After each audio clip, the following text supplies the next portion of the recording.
പിതാവിന്റെയും പുത്രന്റെയും പരിശുദ്ധാത്മാവിന്റെയും നാമത്തിൽ ആമേൻ. എൻ്റെ പ്രിയപ്പെട്ടവരെ, ഇന്ന് വ്യാഴാഴ്ച ഡിസംബർ 25 അമ്മേ പരിശുദ്ധ അമ്മേ, അമ്മേ പരിശുദ്ധമേ, ദൈവമാതാവേ, കൃപാസനത്തിലൂടെ ഞങ്ങൾക്കും ഞങ്ങളുടെ ദേശത്തിനും അമ്മ മധ്യസ്ഥം തേടി തന്ന എല്ലാ അനുഗ്രഹങ്ങൾക്കും കൃപകൾക്കും ഞങ്ങളിപ്പോൾ ഹൃദയം നിറഞ്ഞ നന്ദി പറയുന്നു. അമ്മേ പരിശുദ്ധമേ, ദൈവമാതാവേ, 2004 ഡിസംബർ 7 ഉച്ചകഴിഞ്ഞ് 2:30 കൃപാസനത്തിൽ സംഭവിച്ച അമ്മയുടെ പ്രത്യക്ഷപ്പെടലിനെ കുറിച്ച് തിരുസഭയ്ക്ക് സമർപ്പിച്ചിരിക്കുന്ന പഠനരേഖകളുടെ മേൽ സഭാത്മകമായ പഠനം ആരംഭിക്കുവാൻ ഞങ്ങൾ പ്രാർത്ഥിക്കുന്നു. അമ്മേ പരിശുദ്ധമേ, ഭൂസ്വർലോകങ്ങളുടെ രാജ്ഞിയായ അങ്ങേയ്ക്ക് ഭൗമസംരക്ഷണത്തിനായി പ്രപഞ്ചപ്രകൃതിയെ തന്നെ തിരുസഭ പ്രതിഷ്ഠിക്കുവാൻ ഈ പ്രത്യക്ഷീകരണം വഴി ഇടയാക്കണമേ. പരിശുദ്ധമേ, ജപമാല മാതാവേ, സകല കൃപാസനം പ്രാർത്ഥനയോടും ചേർത്ത് ഞങ്ങളിപ്പോൾ പ്രാർത്ഥിക്കുന്ന ഈ കുടുംബത്തിന്റെ പ്രത്യേക നിയോഗം പറ മക്കളെ.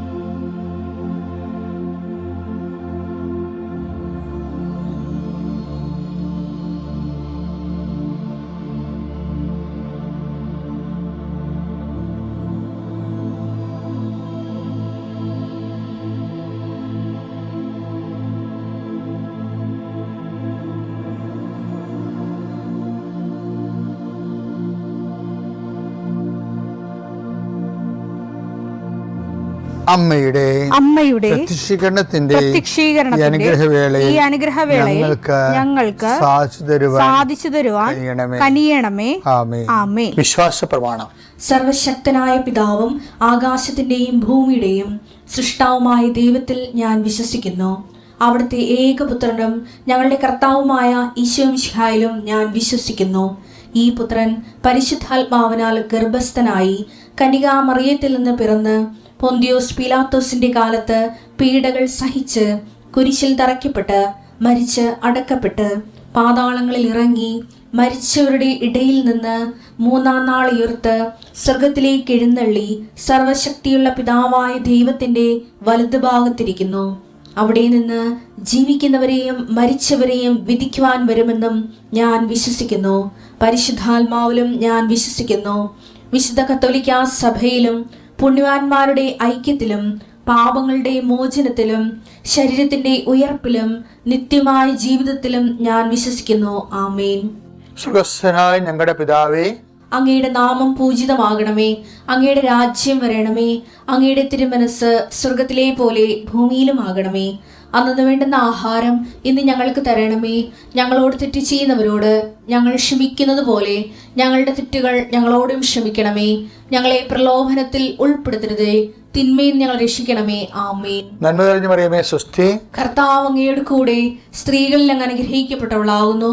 അങ്ങയുടെ ഉദരത്തിൻ ഫലമായി ഈശോ അനുഗ്രഹിക്കപ്പെട്ടവനാകുന്നു. പരിശുദ്ധ മറിയമേ, തമ്പുരാന്റെ അമ്മേ, പാപികളായ ഞങ്ങൾക്ക് വേണ്ടി ഇപ്പോഴും ഞങ്ങളുടെ മരണസമയത്തും തമ്പുരാനോട് അപേക്ഷിക്കണമേ. ആമേൻ.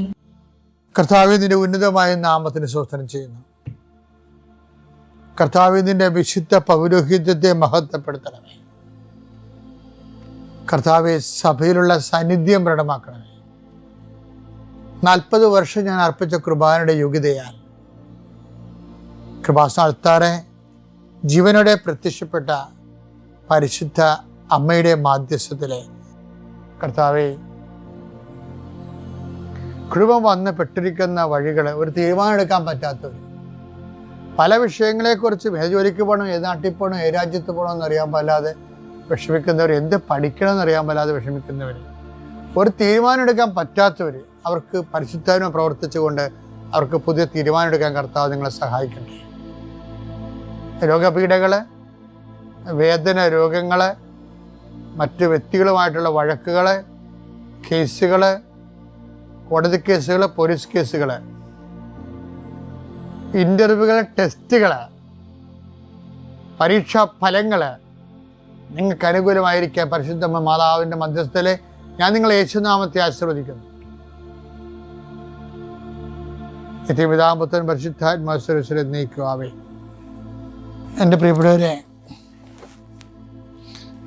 ക്രിസ്മസ് എന്ന് കേൾക്കുമ്പോൾ എൻ്റെ മനസ്സിൽ ഞാൻ എപ്പോഴും താലോലിക്കുന്നൊരു വചനം, പലർക്കും പല വചനമായിരിക്കും ക്രിസ്മസ്. എൻ്റെ മനസ്സെപ്പോഴും വരണത് ഈ ലൂക്ക 2:30-31 വചനങ്ങളാണ്.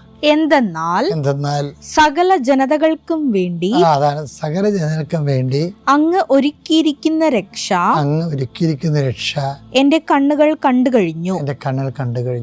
അത് എപ്പോഴും ആ ഒരു ബോധം നമുക്ക് ഉണ്ടെങ്കിലേ ക്രിസ്തു എല്ലാവർക്കും വേണ്ടിയുള്ള ദൈവത്തിൻ്റെ ഒരു പദ്ധതിയാണ്. അതുകൊണ്ടാണ് അത് സന്തോഷമായി വരുന്നത്. ഇപ്പോൾ ഓരോരോ മതങ്ങൾ, ഓരോരോ ദൈവസങ്കല്പങ്ങൾ, പക്ഷേ ഇറ്റ്സ് നോട്ട് ഫോർ ഓൾ. ക്രിസ്തുവിനെ വന്നപ്പോൾ വെഹ്യുമെൻ്റായിട്ട് അതിൻ്റെ പ്രൊഫസി എങ്ങനെയാണ് എല്ലാ മനുഷ്യർക്കും. അപ്പോൾ ക്രിസ്തുമസ് ഇപ്പോൾ ശരി പറയും, ഞങ്ങൾ ക്രിസ്ത്യാനികളല്ല, അതുകൊണ്ട് ഞങ്ങൾ സ്റ്റാർ ഇടത്തില്ല എന്ന് പറയും. അവർക്ക് അവരുടെ ഓപ്ഷൻസ് എടുക്കാം. പക്ഷെ ദൈവം ആഗ്രഹിക്കുന്നത് എന്താണ്? ക്രിസ്തു എല്ലാവർക്കും വേണ്ടിയാണ് ദൈവം ക്രിസ്തുവിനെ ലോകത്തിലേക്ക് അയച്ചത്.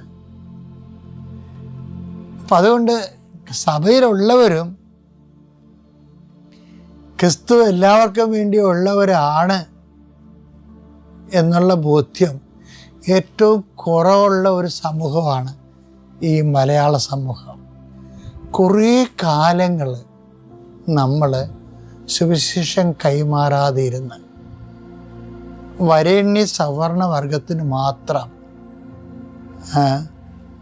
സുവിശേഷം, വിശ്വാസം അതിനകത്ത് ഒതുക്കി നിർത്തി. എന്നിട്ട് ക്രിസ്ത്യാനിയുടെ ചൈതന്യത്തിൽ അവർ ജീവിച്ചില്ല എന്ന് തന്നെയല്ല, ജീവിക്കാൻ വന്നവരെ തടയുകയും ചെയ്തു.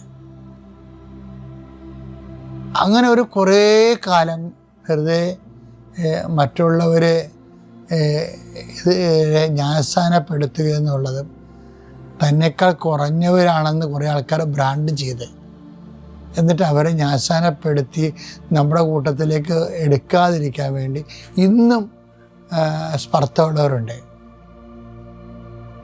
ഇന്നും സ്പർദ്ധയുള്ളവർ മൂടിപ്പതിച്ച് ക്രിസ്മസിനെ ഉണ്ണി ചുംബിക്കാൻ പോകുന്നുണ്ട്. പക്ഷെ ഉള്ളിൽ അയിത്തമുണ്ട് മറ്റുള്ളവരെ കുറിച്ച്. ഈ അയിത്തം എന്നുള്ള ആശയം തന്നെ നശിപ്പിച്ചുകൊണ്ടാണ് ഈശോ ഈ ഭൂമിയിലേക്ക് വരണത്. അതാണ് എല്ലാ മനുഷ്യർക്കും വേണ്ടിയുള്ള സന്തോഷത്തിൻ്റെ സദ്വാർത്ത.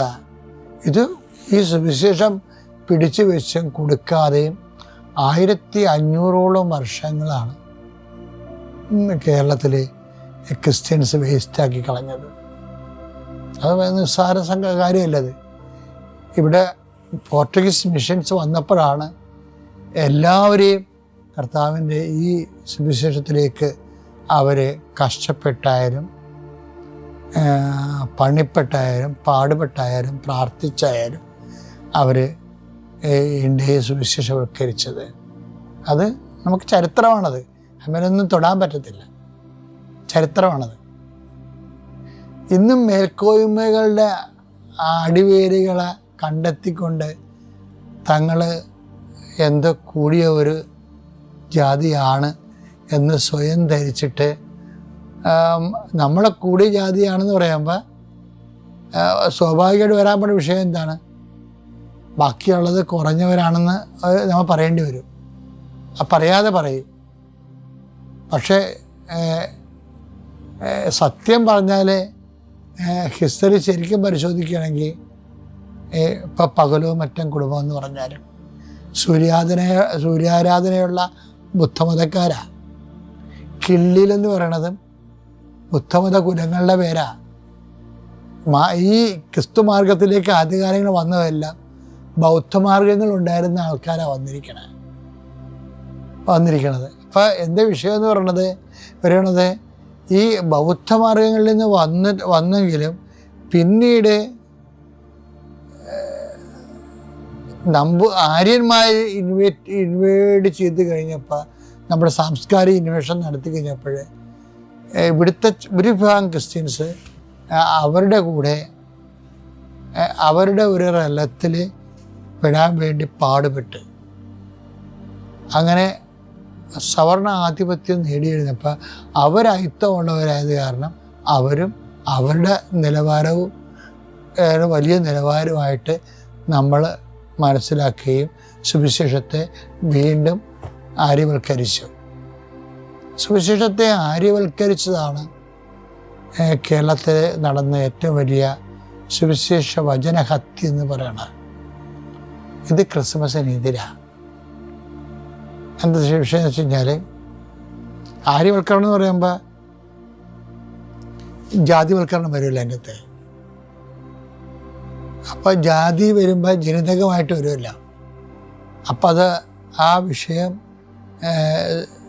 സുവിശേഷത്തിൻ്റെ എല്ലാവരെയും ദൈവം സൃഷ്ടിച്ചു എന്നുള്ള കോൺസെപ്റ്റിൽ നിന്ന് മാറിയിട്ട് ചിലരെ തലയിൽ നിന്ന് സൃഷ്ടിച്ച്, ചില നെഞ്ചിൽ നിന്ന് സൃഷ്ടിച്ച്, ചില കാലയിൽ നിന്ന് സൃഷ്ടിച്ചെന്നൊക്കെ പറയേണ്ടി വരും. അപ്പോൾ നമ്മൾ അറിയോ അറിയാതെയോ ഫോളോ ചെയ്തിരുന്നത്, ഇൻക്ലൂഡിങ് ക്രിസ്ത്യൻസ്, സവർണ ക്രിസ്ത്യൻസ് ഫോളോ ചെയ്തുകൊണ്ടിരുന്നത് മനുസ്മൃതിയായിരുന്നു. അതാണ് സുവിശേഷത്തിൻ്റെ ആര്യവൽക്കരണം എന്ന് പറയുന്നത്. ഇന്നും സുവിശേഷത്തിൻ്റെ ആര്യവൽക്കരണത്തിലേക്ക് ആൾക്കാർ പോകുന്നുണ്ട്. അതുകൊണ്ടാണ് ബ്രാഹ്മണരുടെ ഇടയിൽ നമ്മളുടെ അടിവേരികൾ കാണാൻ വേണ്ടി ഒരു പറ്റം സഭാചാത്തകന്മാർ കഷ്ടപ്പെട്ട് നടക്കുന്നതിൻ്റെ ഒരു പ്രധാനപ്പെട്ട കാര്യം ഇത്. അത് സുവിശേഷം വരുത്തണ ഡാമേജ് എന്ന് പറഞ്ഞാൽ ചെറിയ ഡാമേജ് ഒന്നുമല്ല, വലിയ ഡാമേജാണ് വരുത്തണ. അതിനൊരു സെമിനാർ തന്നെ ഒരു 10-90കളിൽ നടന്നിട്ടുണ്ട് ഇവിടെ. ഞങ്ങൾ നമ്പൂതിരിമാരാണെന്നും പറഞ്ഞ് അതിന് വരുന്ന വിഷയം, അതിൻ്റെ വിഷയം അപ്പോൾ ഒരു ആര്യവൽക്കരണം, സുവിശേഷത്തിൻ്റെ ആര്യവൽക്കരണം. ദൈവം മനുഷ്യനെ സൃഷ്ടിച്ചപ്പോഴേ എല്ലാവരും ഒരുപോലെ തന്നെ വരികയാണ്. മറ്റത് മനുസ്മൃതി നമ്മൾ എടുത്ത് കഴിയുമ്പോൾ ജാതി തിരിച്ചുള്ള സൃഷ്ടിക്കലായിട്ട് വരും.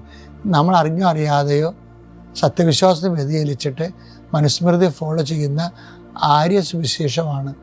സുവിശേഷത്തിൻ്റെ അപമാനവീകരിച്ചിട്ടുള്ള ഒരു പതിപ്പാണ് അറിയാതെ നമ്മൾ ഫോളോ ചെയ്തുകൊണ്ടിരുന്നത്. ഇതൊരു വലിയ ദുരന്തമായിരുന്നു. ഏതായാലും ഒരു കാലഘട്ടത്തിൽ അതെല്ലാം മാറി. ഇന്നും അതിൻ്റെ ആന്തരിക മനോഭാവങ്ങൾ നിലനിൽക്കുന്നുണ്ട്. നമുക്കൊരിക്കലും പറയാൻ പറ്റില്ല, ഇല്ലെന്നൊന്നും പറയാതിൻ്റെ കാര്യമില്ല. അതുകൊണ്ട് അത് ഇന്ന് നിലനിൽക്കുന്നുണ്ട്.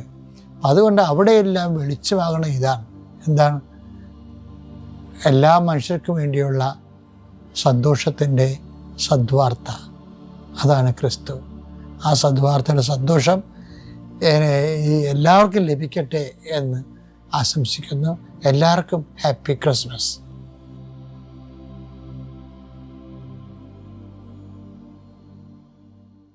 അത്യപൂർവ ദൈവാനുഭവങ്ങൾ ഇനി നിങ്ങൾക്കും സ്വന്തം. ഈ യൂട്യൂബ് ചാനൽ ഇതുവരെ സബ്സ്ക്രൈബ് ചെയ്തിട്ടില്ലെങ്കിൽ ഇപ്പോൾ തന്നെ സബ്സ്ക്രൈബ് ചെയ്യുക. ഈ വീഡിയോ ഇപ്പോൾ തന്നെ നിങ്ങളുടെ സുഹൃത്തുക്കൾക്ക് ഷെയർ ചെയ്തുകൊണ്ട് കർത്താവിന്റെ പ്രേക്ഷിതരാകുക.